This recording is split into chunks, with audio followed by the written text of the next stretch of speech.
other presidential candidates will not arrive until 4 p.m. So I used that opportunity to go to another event, only to hear that the event had kicked off.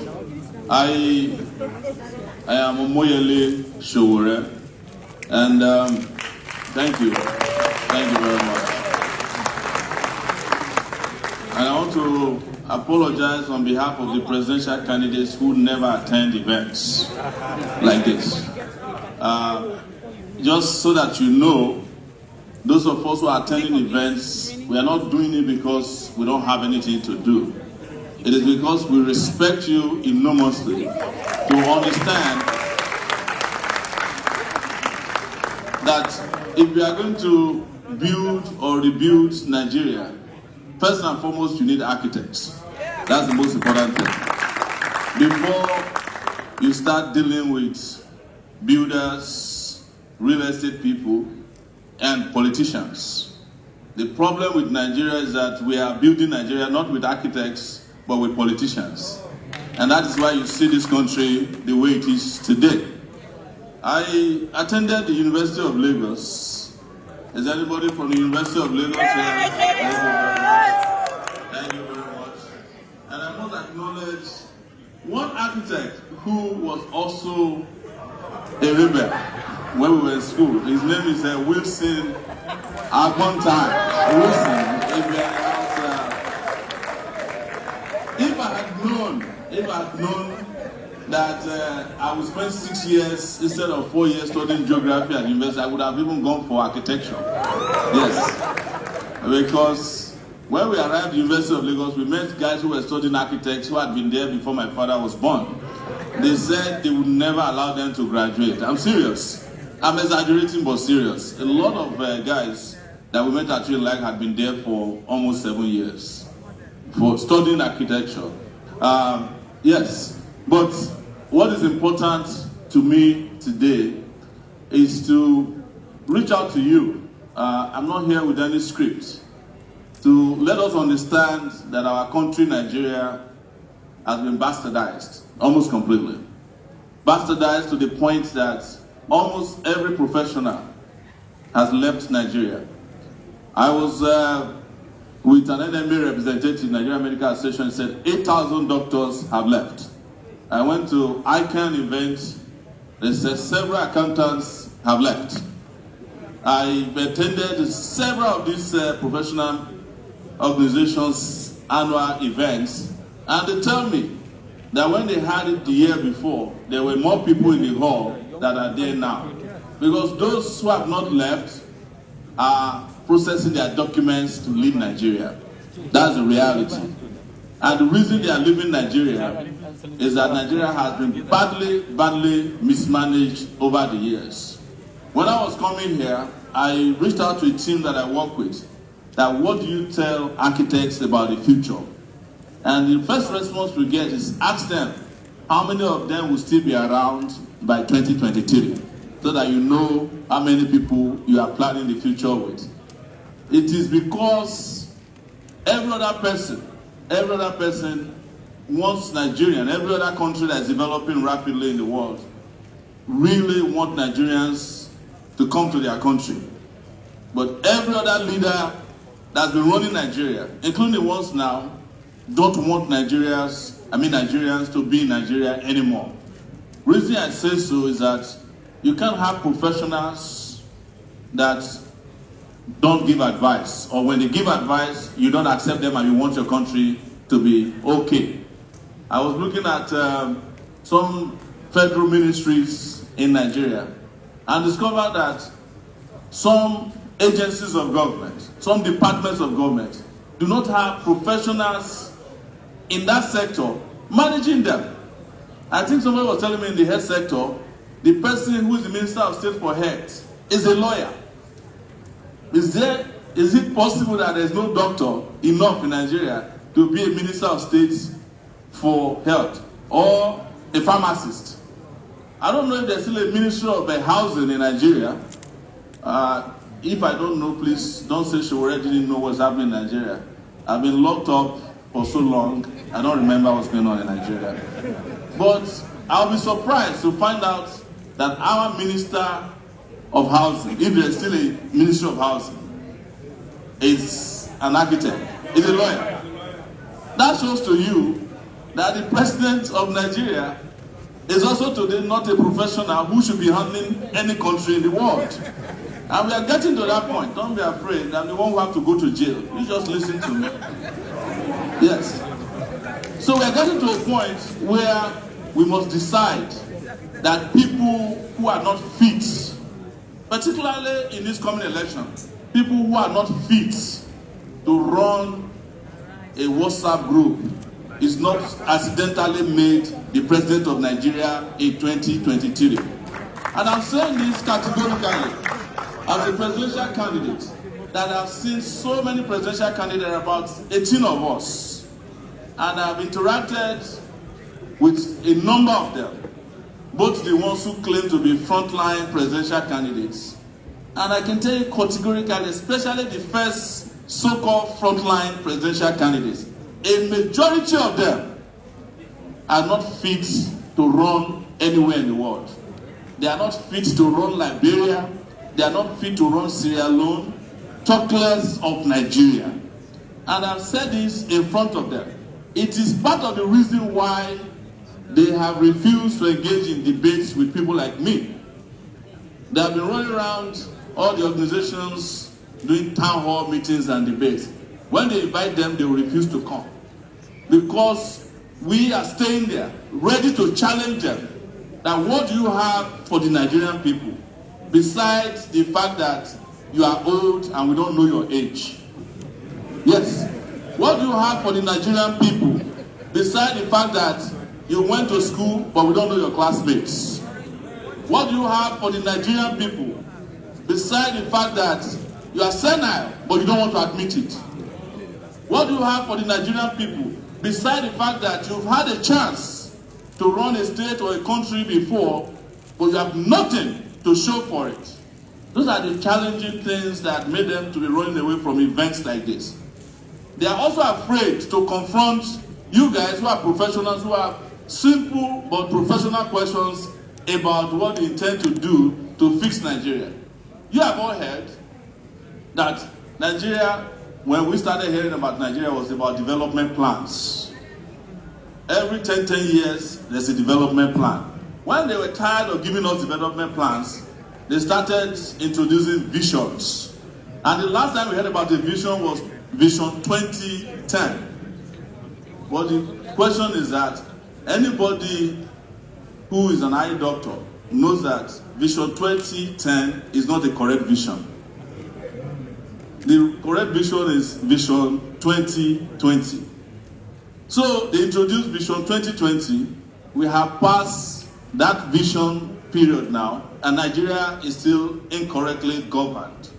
So I'm standing in front of you, begging and appealing to you that we should put all kinds of partisan sentiments aside, because I hear that from a lot of people.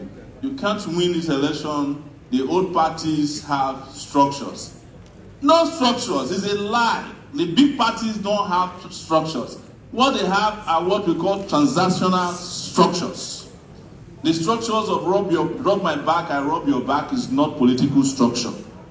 The structures that put over 133 million Nigerians in poverty is not political structure. The structure that made Nigeria the poverty capital of the world is not political structure.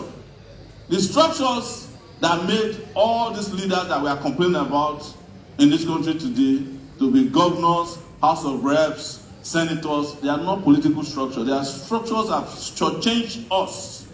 And I'm sure most of you that are sitting here thought that after you left university, you will meet a Nigeria that is working. Some of you thought after you got a job, you will live in Nigeria that is working. But as of today, every one of us are living in misery due to insecurity, lack of planning, lack of opportunities for young people, lack of pension, gratuity for those who have overworked their lives, People who retired in Nigeria had to come back to start working again because what they thought they planned for to retire is not the Nigeria they found themselves. So I'm appealing to you, and I'm serious about this, that in electing the next Nigerian president, please jettison these old, antiquated ideas that somehow Nigeria is going to make progress if we use the same parameters we have been using to elect or select our leaders in 2023. Henceforth, do not elect anybody or select anybody on the basis of ethnicity. We have tried it with all the leaders since 1999. The Yoruba people who are here were very happy, not the ones that are here, but at the time, when a Yoruba man was chosen to be president in 1999. Today, they know better. The Niger Delta people were given the opportunity with Jonathan elected. Today, the Niger Delta region knows better because they couldn't even complete the East-West Highway. It's been completely cut off from the rest of Nigeria due to flooding. And the Northerners who were happy in 2015 that their Gaskia Bubu came to power and everything is all right. You are living the most insecure and miserable life today. So your ethnic consideration for candidacy has not worked for you. Why should we keep doing the same thing all over again, knowing that the results that we produce will be the same misery, suffering, hunger, starvation, and diseases? That is why I am standing in front of you today, having traveled all the way from Abuja, stayed in a hotel overnight just to catch a glimpse of the architects of Nigeria.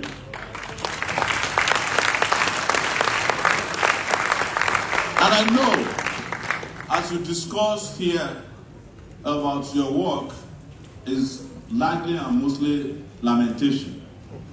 That the country of your dream that you had always wanted to build, you haven't been able to build it. And those of you who tried to build something in Nigeria, when you look back at those structures that you designed because of bad leaders, bad maintenance culture, corruption, you might even be forced to deny that you are not the one who participated in building those structures.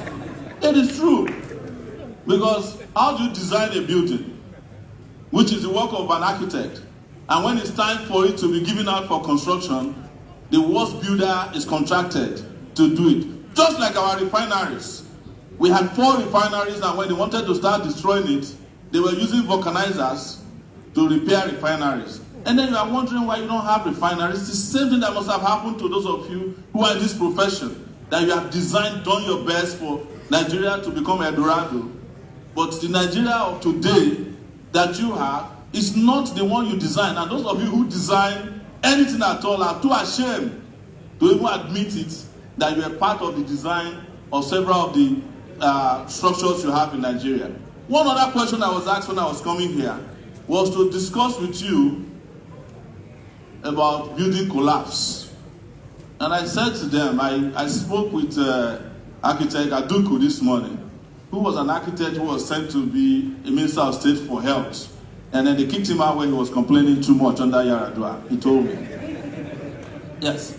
Is that it is not the job of the architect to buy materials and build building. You have already done the design.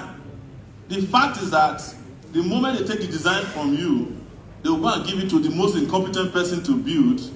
And when you cry out, they come after you. Sometimes they threaten to assassinate you if you are complaining about the conditions of the building material. So that's what makes Nigeria look like your dilemma. Those many of us have a designed Nigeria in our heart that will guarantee security, peace, progress, healthcare, free education, and use Nigeria resources in the interest of Nigeria. In my own case, I have been doing it since 1989 when I got admitted to the University of Lagos. I have spent some 30 years, 3 decades, fighting for justice in this country.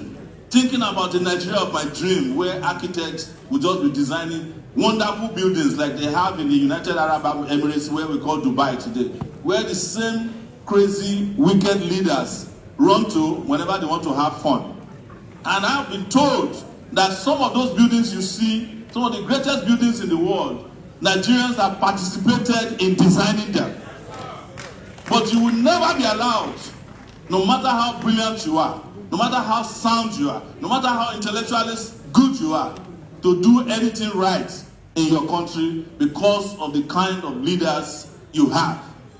So my question to you is, can we continue like this? No. And if you don't want to continue like this, you must elect one of you. I wanted to use that as a revelation.